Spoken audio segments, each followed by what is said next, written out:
Okay, thank you very much for coming back on the second day for day two. If you can just recall last night when we wrapped up for yesterday, I asked for states to be giving some thought around a number of issues that will be discussed today. I don't want to embarrass any states or put anybody on the spot, but we will hopefully have some good discussion around landside, insider threat and cyber today. And I want that to be generated from the floor if we can, rather than relying on us up here at the top table to generate that discussion. Just before we start off on today's agenda, I'm just going to hand over to Juan to clarify around the letter for lags that was discussed yesterday. There was a bit of confusion around the release date of that. So the current information on the state letters related to lags relates to the November 2015 state letter which requested, it was a questionnaire to all states to get information about how they're doing lag screening and what technologies they have, and that information that is being collected right now. The plan is for a meeting to be done in October of this year so that the results of that survey can be collected, collated, analyzed, and reported back to the AFSIC panel next year. So possibly after that point there will be further information going back out to states on lag screening and technology. Okay, I'd just like to move on to agenda item 3, and we're going to start off with a couple of presentations by the US. The first one being on setting a security agenda. So Chris, would you like to come forward and do the presentation? After the first paper or presentation that Chris makes, we'll then have a chance for questions before we move on to the next one. Sorry, we just got a slight technical issue. We're just going to get another way to run the presentation for the US. So just entertain yourselves for a couple of minutes. Thank you very much, Mr. Chairman. Ladies and gentlemen, good morning. On behalf of the TSA and Administrator Neffinger, we want to thank our hosts from Sri Lanka, from the Civil Aviation Authority of Sri Lanka, for allowing us to participate in RASCF4. Today, Rachel and I are going to spend a little time talking about a couple issues of significance to us. First, we'll talk a little bit about the threat, since we had some discussion yesterday about threat. We'll also discuss mitigation slightly, and really this is more of a strategic approach to mitigation, so we'll discuss several concepts that TSA uses to mitigate risk. And then we'll turn it, at the end of the presentation, we'll turn it a little bit more to the operational and tactical side, and we'll discuss, actually Rachel will discuss active shooter and how TSA prepares for that, and we have a short 4-minute video for you that we use to train our officers to be mentally prepared in case there's an active shooter event, and it may be relevant for all of you as protectors of landside security. First, I'll spend a couple minutes talking about the threat. Administrator Neffinger's message at the Aspen Security Forum is that the threat our community faces is becoming more decentralized, more diffuse, and more complex. Now, threat is comprised of both capability and intent, and what we've seen, unfortunately, is that terrorist organizations have continued to demonstrate both intent and capability this year. Some of the incidents that come to mind were already discussed, but the Metrojet airliner downing in Egypt, the IED attack on the Diallo Airlines flight out of Mogadishu, and then the landside attacks recently in Brussels and Istanbul demonstrate both of those. Now, when we talk about intent, I want to spend a minute on this with respect to one of the groups is Al-Qaeda in the Arabian Peninsula. They've continuously advocated for attacks on aircraft specifically. For example, and this is you're probably familiar with, this is out of Inspire 13, which is their online publication. They tell their followers to target an airplane by selecting an airport with the least security measures, so look for a place that's more vulnerable. They also tell them to look for longer flights to allow the attack to occur under the right, quote-unquote, the right circumstances. They tell them to focus on U.S. carriers, and you can see that in the imagery on this slide. It's primarily, it looks like an American Airlines airliner, painted in the red, white, and blue, and they actually say it in words. They also give specific recommendations for where to place an IED. For example, near the center fuel tank, or near the wings, or near the tail. And then they mentioned, they call out Umar Farouk Abdul Muttalib, the so-called underwear bomber, as a successful operation. Even though his bomb didn't completely detonate, they consider that to be a massive success. So, TSA is very concerned about person-borne IED attacks. After the downing of the Metrojet 9268, the Islamic State in Iraq and the Levant, ISIL, claimed responsibility on Twitter and posted pictures of what they said was the bomb in its online magazine called Dabiq. Needless to say, small, concealed IEDs are a significant threat, and terrorist organizations have both the capability to construct and deploy them. One example that we were very concerned about in TSA is the person-borne non-metallic or low-metallic IED. They're specifically designed to bypass metal detectors, which is a primary mode of screening in airports worldwide, including some in TSA. And so what we do as part of our layered approach to mitigate this threat specifically is we focus a lot on what we call AIT, Advanced Imaging Technology, to find, locate hidden objects on passengers on the body as they go through screening checkpoints. Now, you may have heard about AIT in the past, and I think our colleagues from Japan are going to spend a little time talking about their pilot. But from TSA's perspective, the technology is safe, respectful of privacy, because we don't actually look at an image of a person anymore. It's just a cartoon character of the person showing the anomaly on the body. And also in the US, passengers have largely accepted this technology, and now most passengers who go through our checkpoints in the US are choosing to be screened by AIT. This question is essentially for the head table because, see, times are changing. There was a time when passengers flying were fairly reluctant to have them searched, and the attitude towards security was thought to be a nuisance. Times again have come to pass now that everyone is looking for security before they board an aircraft, obviously because everyone is aware of the threat. My first question is, how much of this threat is circulated or is brought to bear, or information is circulated on a threat assessment done, if that word is right, internationally, or by organizations which are able to give information on the threat?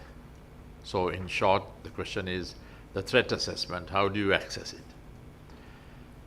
Secondly, something that confuses me is the number of agencies in an airport who are responsible for security. Now this can also, I'm talking in terms particularly of Sri Lankan airport, the only airport we have, which has a number of agencies, all in trying to secure the place. But when we do have too many agencies, we would have the police, we'll have the Air Force, we'll have the Army, we'll have so on and so forth, so many of the people, there can be confusion. Now, I'm not sure whether there is one agency which can be made responsible for security, whether that is the best, or as someone brought a question earlier, do we keep everyone within an organization ready for reaction?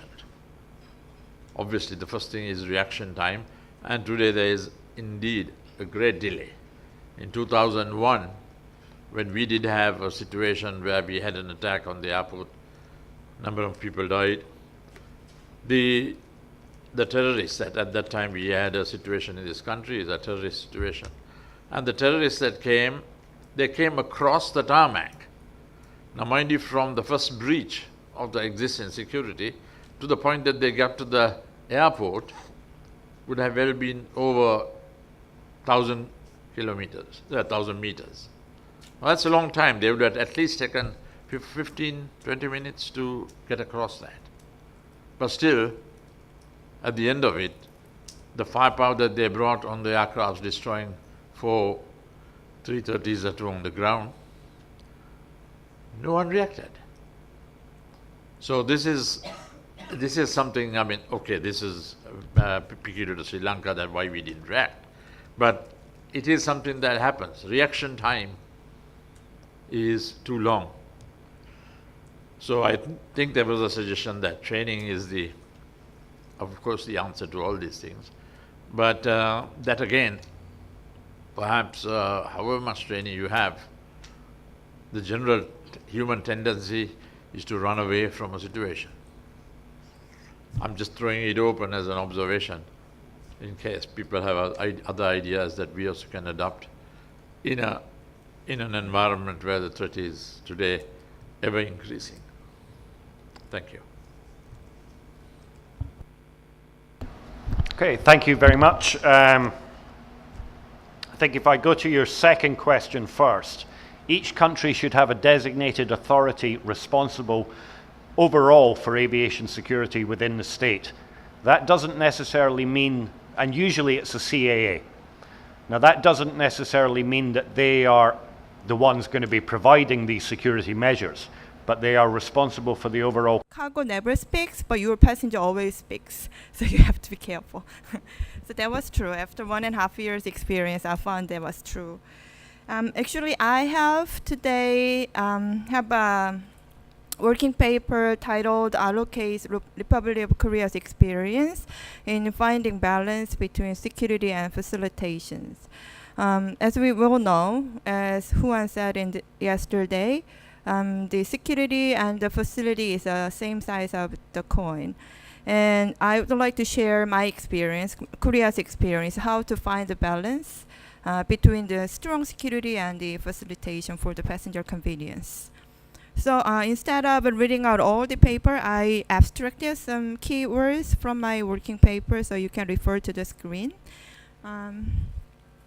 So as ICAO Annex 17 says at 2.3, a contract state should, whenever possible, arrange for the security control and procedures to cause a minimum of interference with the civil aviation, only if the effectiveness of these controls and procedures is not compromised.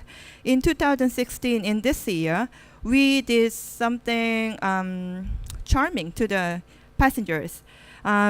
Korea introduced a new regulations, actually it was a law, and procedures which are strengthening aviation security control. On the other hand, duplicated screening for the passengers and cabin baggage were lifted. And I will show you what did we do. Number one, the case number one actually is a stronger section to the unruly passengers. As we all understand, the unruly passenger is a headache in these aviation security measures.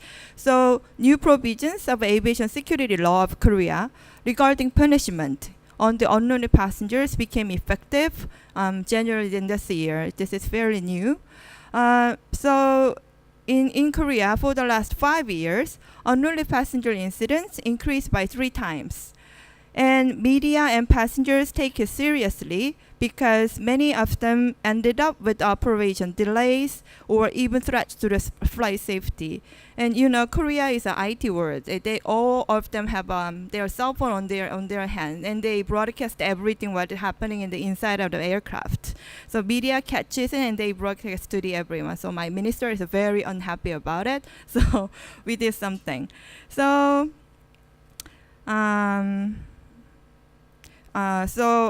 one of the upgrading of aviation security law is the passenger who is a threatening pilot during the flight was slapped by the fine 5 million won, but now they have the 50 million won, which is the same to US dollar 41,000, or they have to under prison for 5 years. So we give a stronger section to the unruly passengers. And if you are drunken and you injure the other passenger in the aircraft, the fine is increased from the 5 million Korean won to the 10 million Korean won, which was doubled.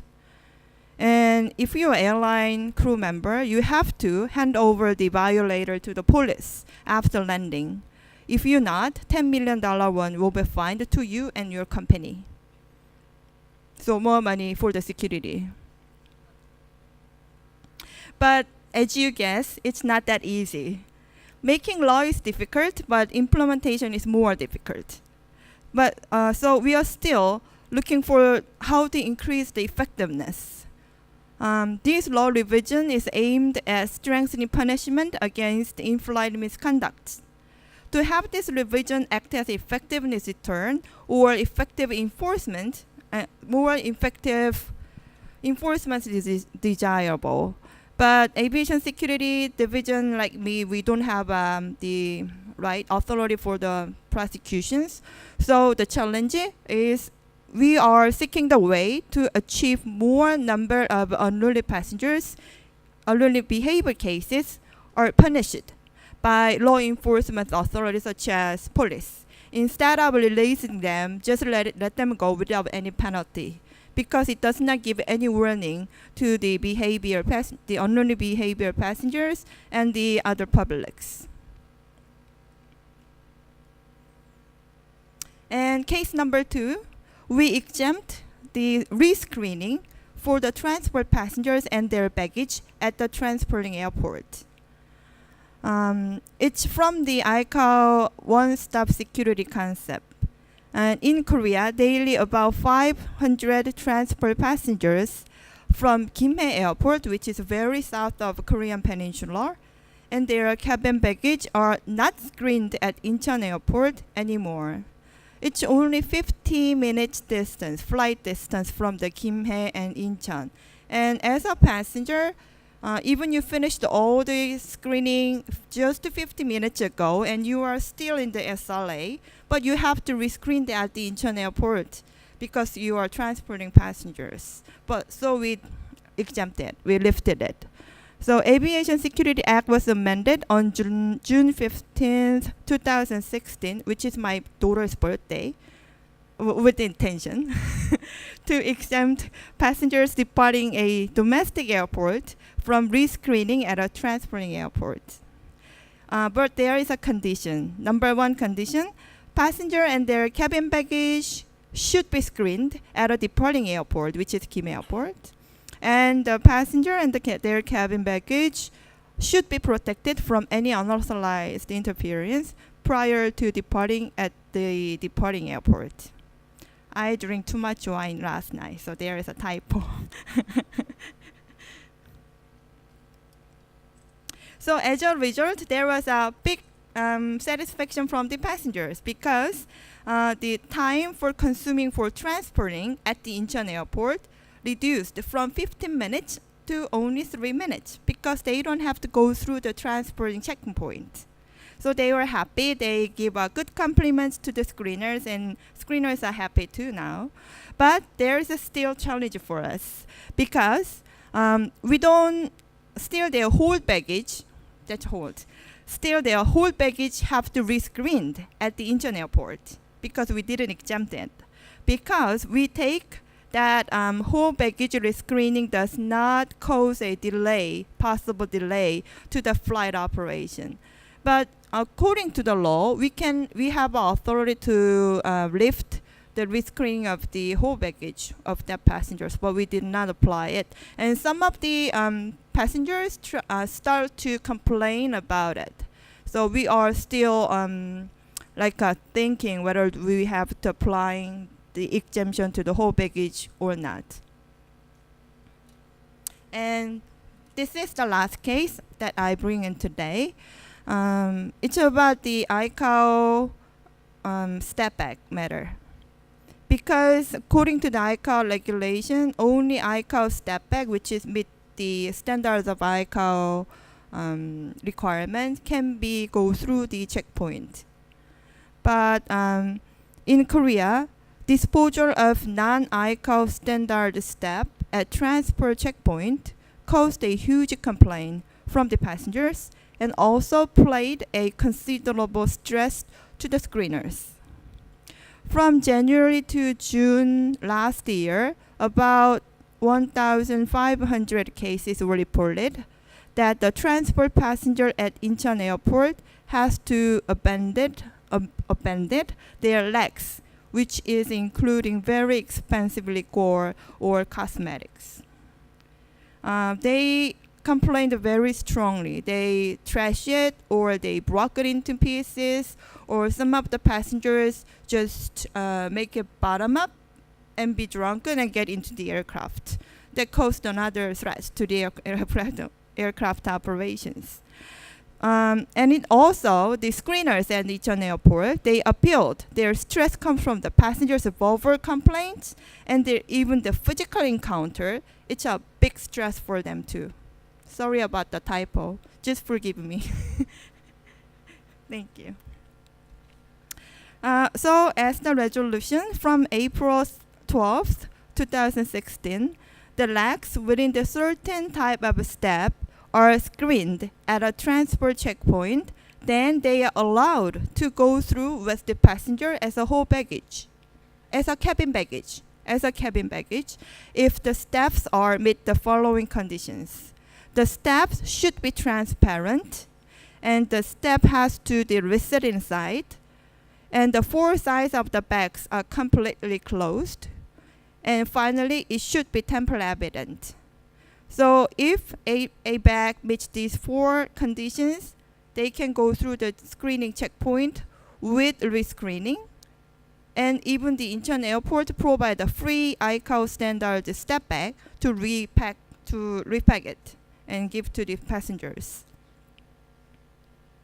So after this new facilitation was implemented, none of the legs, 0 legs, has been trashed, while more than 400 legs were returned to the passenger as their cabin baggage. The screener satisfaction rockets from only 3% to the 92%. So it was a kind of big success for our ministry to implement this facilitation process. But there is a more demands from the passengers and the users. We only allowed the bags which meet 4 conditions that I just explained, but the passengers want to bring every bag. They say, if you are going to rescreening my legs at the transport point, why limit those bags only? Just let me bring every bags, because you have to rescreen it. But that's against the ICAO's concept, so we have problem, headaches. So but I have little sympathy to the passengers, because they don't know about the legs. They don't know about what ICAO step bags. They just take as the airline or the airport duty-free shop gave to them. So they buy $100 liquor from an airport, but they have to trash it at a transporting checkpoint. That's not a happy case. So as a conclusion, I guess this is the end of my presentation. So I ask you to note that Korea has recently strengthened sanctions against unruly passengers in flight, but also seeks how to increase the effectiveness of enforcement. And as far as I know, ICAO has 2 times of TF on legal aspects of unruly passengers in Montreal and Swiss last year. And I was attending 2 of the meeting, and they are working on a draft of Circular 288 to encourage states, when they drafting their national legislation, to subject to certain behavior, which is not very serious, to administrative sanction rather than criminal punishment. So it can go easier than give the criminal punishment. Yes, and this meeting is also invited to note that Korea has lifted screening requirement for transport passengers and their cabin baggage, and we also easy legs control too. But there are still demands from the users to allow more exemption. So those are the cases that I bring today, and I hope this could be useful for you when you're considering your national policies, how to find the balance between strong security and the facilitations. Thank you very much. So we're just going to quickly open up the floor to questions. Yes, Hong Kong, China. Yes, thank you. Just a short questions to Korea regarding the increase of penalties to those unruly passengers. So I just try to know, is it also applicable to those unruly behavior happens on board of foreign aircraft? Yes. And the behavior also when it happens, it also outside the territory of Korea. Outside of. Yes, and also on a foreign aircraft. Oh yes. Is it still applicable to that under your revised legislation? Thank you. Yes, that's a very good question because there was a high and hot conversation about that at the ICAO TF about the unloaded passengers. This is related to the Montreal Protocol 2014, which was not adopted yet by the ICAO. At the ICAO Montreal Protocol 2014, it extends their authority to give penalty not only for the registered country, but also to the operation and landing country.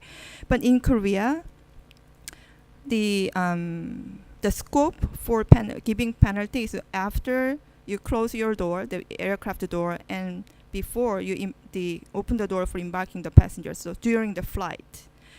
If the passenger is a foreigner, he is punished or he will be charged not only by the aviation security law, but not based on the aviation security law, but based on the general criminal penalty in Korea. So does that answer your question? And yes. Oh. It has something to do with the previous question.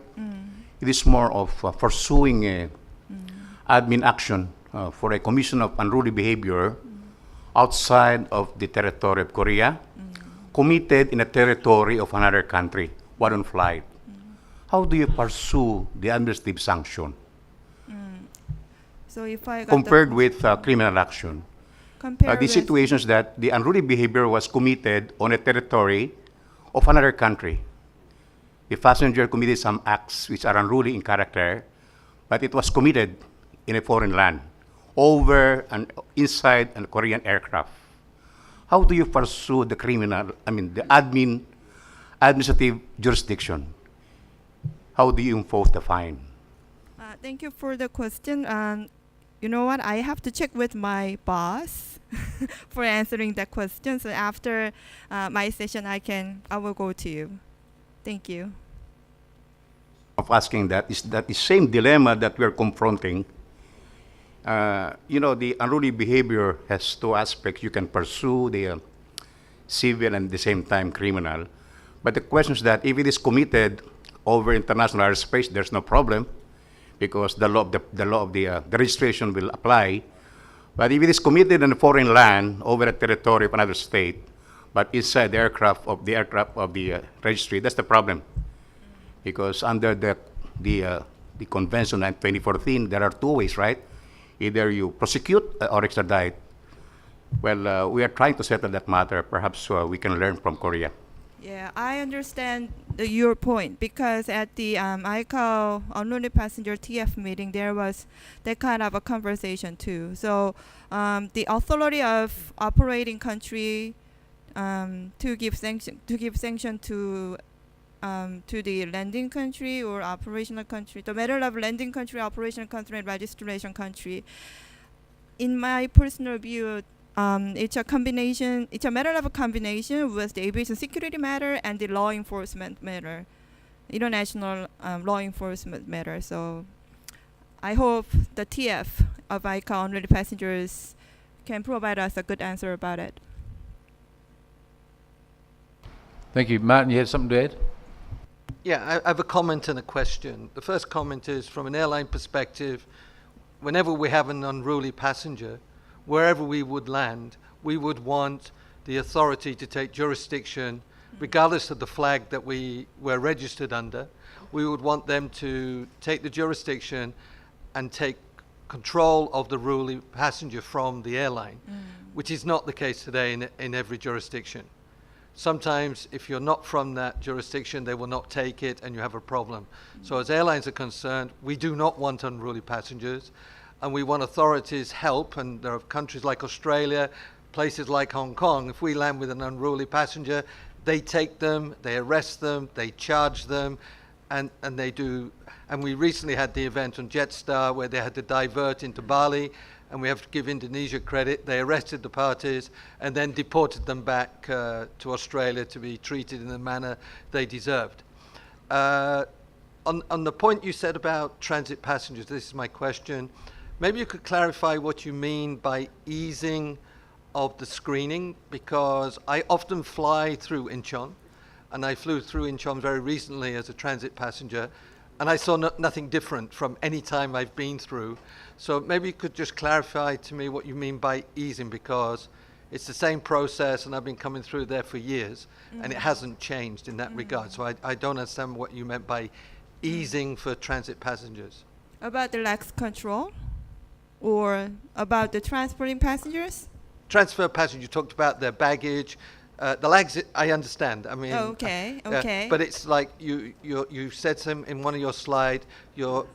About the bags, etc. Are you Yes. talking about the luggage that's in the below that's checked in, or are you talking about the luggage in hand? I got your questions. I should make it clarify that the lifting the screening for the transporting passengers and their whole baggage, cabin baggage, is only for the domestic passengers.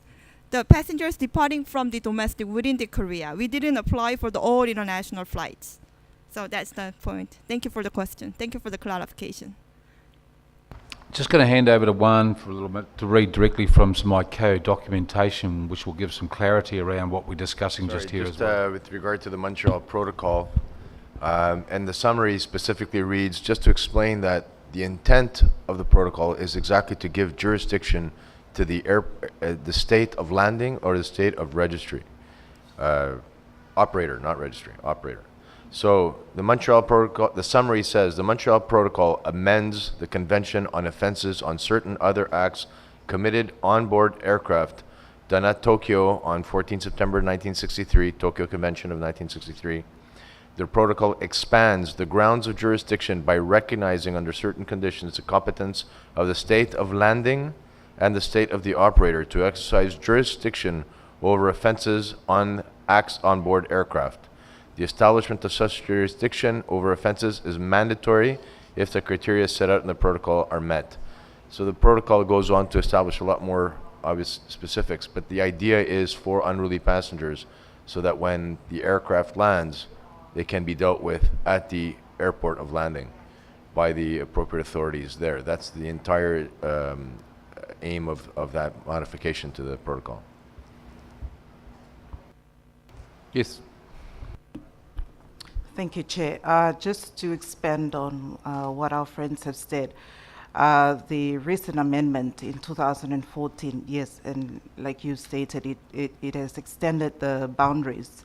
What it has also done is that it contains a list of acts, at the minimum, it contains a list of acts, offenses, I should say, which allow states to determine whether to take criminal actions or any other legal sanctions against those offenders. But I think the main consideration for us is that it's only applicable if each state does have a bilateral agreement in place, and that's by signing the treaty.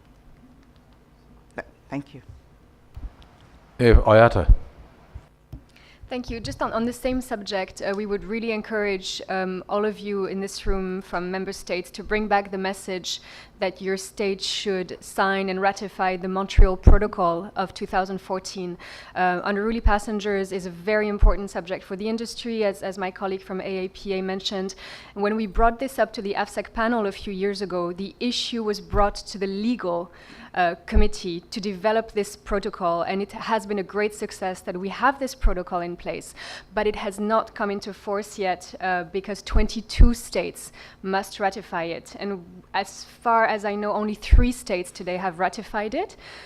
20 plus have signed it, not yet ratified it. So it's a call from the industry really for states to ratify it so that it can come into force, so that when states, like the great practice from Korea, when you have strong legislation in place, you can prosecute not just passengers landing on your national carrier, but you can prosecute acts from any carrier landing in your territory. Thank you. Thanks, Natalie, for that reminder. So yeah, take that message on board and take it back to your appropriate people back in your states to move that forward. Has anybody else got any comment before we break for morning tea? Okay, thank you for your attention. What we'll do now is we'll break, thank you, Korea, now to 11:15. So if everybody's back in the room here at 11:15, please. Thanks.